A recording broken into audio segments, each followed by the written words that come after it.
Welcome into On Texas Football. I'm Bobby Burton along with Gerry Hamilton. We have a special guest today, Coach Kelly of the University of Texas women's soccer team. Coach, congratulations. Yesterday, November 10th, 2024, is a mark in history for the University of Texas. The women's soccer team wins the first SEC team championship. Congratulations to you and the young ladies in the women's soccer team for winning that tournament. Tell us about your feelings and what all went down this past week. Yeah, it was fantastic. Obviously, history was made. And when I was talking to Chris Del Conte post-match, I just told all the head coaches, that win was for Team Texas, right? And the first of many more to come this year. And it's an incredibly competitive league. And I'm so proud of our players for the investment and the grit and the grind that they put on full display, and to go down in history for the rest of their time. They're going to be able to say that they won that first SEC title, and it feels great to bring that trophy home. I'll tell you that. It's awesome. Oh, 1 second. It's awesome to win the tournament. You beat LSU 3-0. Then you came back and beat Arkansas, number 5 ranked Arkansas, in the second game, 2-1 in overtime. And that avenged an earlier loss to the Razorbacks in Austin. And then on Sunday, you beat South Carolina 1-0. What were the girls just playing really good in the tournament, or what happened? Are y'all peaking at the right time? What's going on? Yeah, I think it's the regular season's over a course of 7-8 weeks, right? So that's a body of work, and then this is everybody get your minds ready, get your minds set, and let's get after this. And I'm very big on being where your feet are. So we're never looking ahead. We're taking one opponent at a time. I think that's really, really important when you get into a tournament style environment. So LSU, we actually started that match pretty slow. First time at that venue, first time in the event. We talked at halftime. The players were very coachable and came out and exploded for 3 goals in that match. And then quickly your mentality is enjoy that for the moment. Now we're on to the next, right? Who are we playing next? Arkansas, we were excited to play Arkansas. Again, it was a back and forth battle here, 4-3. And they're a quality opponent, right? You mentioned it, top 5 in the country. And then we withstood some of their onslaught. We had a couple of our chances ourselves. And once it gets into overtime, it's a completely different game, right? It's golden goal. So we collected our minds and just understood that if we can get it in their end and we can score in 10 seconds, the game's over, right? So I actually think we played some of our best soccer in those 2 overtime periods, and that just a credit to the mentality of the players. The irony is we had 2 clean sheets in the semifinal and the final against 2 top-ranked teams, and our goals, which typically come from our strikers, our Lexi Missimo, Amalia Villarreal, Holly Ward, came from 2 defenders. So if that's not a true depiction of the team effort, I don't know what is. But this team is gritty, they're grindy, and they're a ton of fun. And those are the words I've been using to describe them all week. Coach, you're a 3-time SEC Coach of the Year when you were at Tennessee before coming to Texas. What is it that sets your best teams apart from the other ones? What is it you really look for outside of the pure talent? Because I love to ask coaches this in all sports, but what is it you look for, and what are you seeing from this team that could lead you down that path? Yeah, I mean, we lost 2, can't go without saying, lost 2 of the top players in the country, MJ Cox in defense and Trinity Byers, who led the country in goals, right? So for 3 years, we've been used to having them in the mix, and it had to come by committee, right? But Gerry, when we recruit players, there's a ton of talent everywhere.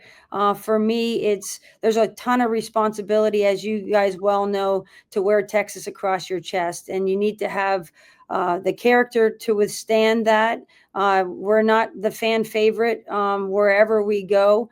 And that's a responsibility that the young ladies that we recruit have to understand. They're definitely going to be talented, but they also have to have tremendous character. And that's kind of what allows you to coach them hard, right? Because you have these relationships with them that they know that you love them. They know that you care about them. They know that we want the best for them. And then we can really push them and coach them hard. And this week was a grind. If our team wasn't connected and gritty, and our motto for our team is Gus, right? And it's the unity, the grit, the unity, and the selflessness. If they didn't have that this week, there was plenty of times they could have folded. And in fact, they just continued to get stronger. So I want to ask you about Lexi. You mentioned Lexi Missimo. We had her on the show recently. What sets her apart? What makes her different? Because, I mean, look, she may be a Texas Sports Hall of Famer one day down the line here, Hall of Honor inductee down the line. What sets her apart? What makes her different?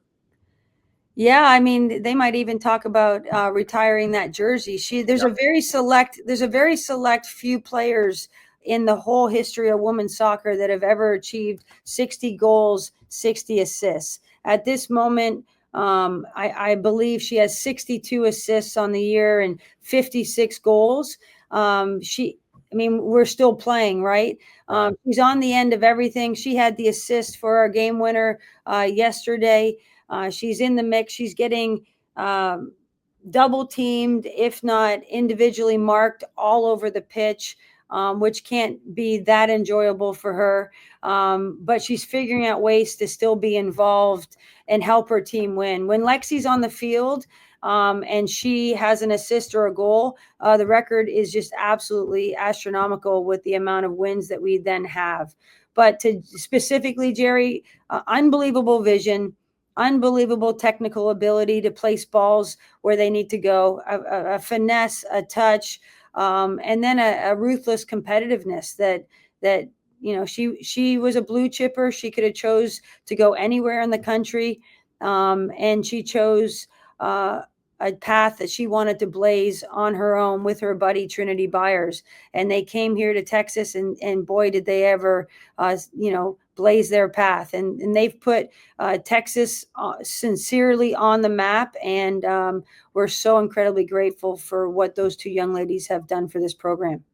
Well, back-to-back tournament conference tournament wins for you last year in the Big 12. Way to go out the door that way, and way to enter the door this year with the first win as well. I want to mention this: Mia Justice as a conference tournament winner a few times as well. You mentioned the clean sheet. She was the tournament MVP this weekend for the Lady Longhorns. What does she bring to the table that's led her to so many championships as well? Well, yeah, I haven't minced my words when I've talked about Mia Justice. In my opinion, she is the best goalkeeper in the nation. Since she arrived on campus, I saw it firsthand. She's unbelievable shot stopper, unbelievable technical ability with her feet. She commands her box. She's so incredibly athletic. She makes the goal a small place when strikers are trying to finish. They have to kind of correct and be a little bit more precise. And that happened yesterday. Kat Berry, their top striker, shot a ball wide often because she probably thought she needed to be perfect to get it around Mia Justice. Quality goalkeepers best in the world, they need to make 2 saves they shouldn't, and probably 3 to 4 that they should in a match, right? And Mia did well beyond that for us. This whole season, but specifically this week, she earned that MVP, and we're going to go as far as we can in this College Cup. But when that time comes, it's not going to be the NWSL team that might want her. It's going to be the team that's fortunate enough to get her.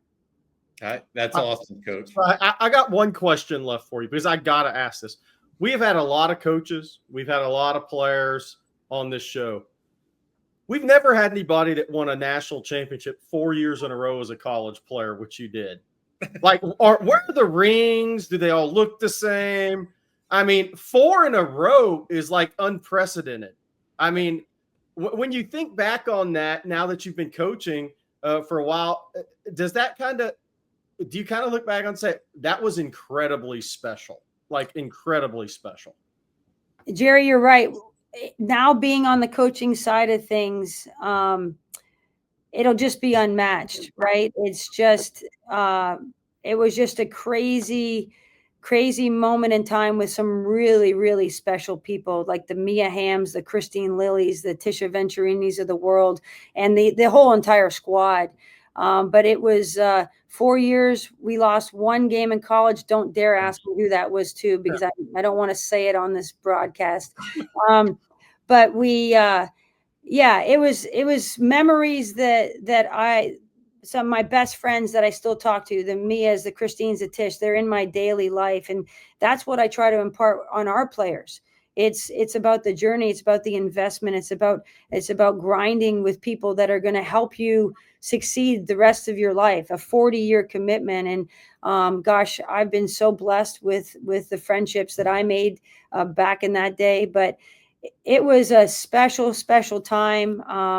Being on this side of it, Gerry, darn near impossible, right? There's so much nuance and parity, and there's in the game, to its credit, has grown. The investment that institutions have put into their programs, the talent, the youth programs that are now developing more and more talent. Being able to do that, and what Anson Dorrance has done at the University of North Carolina, it just simply can't happen again. There's just too much talent out there. But the 94 1-1 or 99 1-1, Yep. whatever that record might be, I'll take it. Gerry, the rings. I'll tell you the one quick thing. So they weren't as big as they are now. The first year I gave my ring to my mom. My second year, we could choose back in the day to get a ring or a really, really nice, sturdy leather jacket with a big NC on it, whatever team had won it. I gave that to my dad. My third year, I kept that ring. I was grateful for that. And then my senior year, I kept that ring. So I tried to reward I shouldn't say reward, thank the people that brought me into this world, because I obviously wouldn't have been able to do it if they didn't bring me into the world. Very grateful for my parents. And then I kept the last two. That's all. Coach, that's a great story. I want to repeat that. You said your saying is Gus, grit, unity, and selflessness. That's great stuff, Coach. We're taping this around 1:00 on Monday. You won't get your seed assignment, I take it, for the NCAA tournament until 3:00 later today. Coach, we wish you all the best as you keep taking these Longhorns forward in the tournament. And once again, congratulations for making literally University of Texas history yesterday. Congratulations, Coach Angela Kelly. Thank you, guys. You guys do a wonderful job. I watched. All right, hook 'em, Coach. Take care of yourself. Good luck. Keep winning. Hook 'em.